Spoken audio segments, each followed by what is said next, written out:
Roy Cooper laid out how he wants to spend North Carolina's share of President Biden's American Rescue Plan. The state is getting $5.7 billion. Most of that will be going to broadband access to help close the gap for those struggling to find work.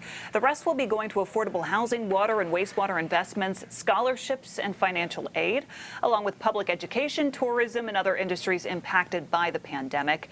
And tonight, $10 million is headed to the Charlotte Motor Speedway. The funds are coming from the $45 million the state received from the federal government. But as Fox 46's Derek Dellinger reports, there are still questions on what that money will be used for.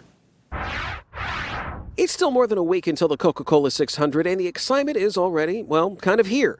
We caught up with Data Selkeld and Barry Weber. Both are here and here already for the race. I met Barry, probably 10 years ago now. 10 years ago here at the racetrack, and it turns out that he's a race fan much like I am. Considering that they could not do this last year, this is something that both will be able to relish in 2021.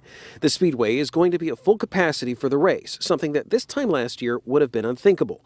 That decision last year, though, was costly. COVID led to losses in the millions for what is arguably one of the state's biggest industries.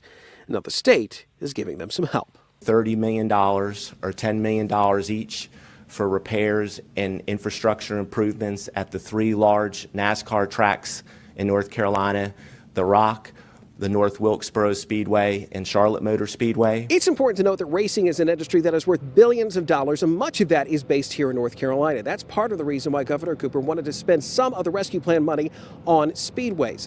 A lot of the people that we spoke with say it's worth every penny, but on social media, it's a bit of a different story. Some have questioned what the Charlotte Motor Speedway would need the money for, citing only minimal need for improvements, while others say the money is better spent simply somewhere else.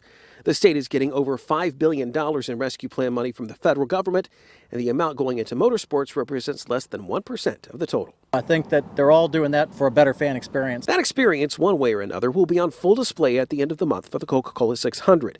Weber and Selkeld will be ready for it, but that's not the only reason that they're here. We didn't get to come last year for this early, so with no all-star race, we're just coming down to enjoy friendship and have a good time. And the state wants to make sure that good time does not go away.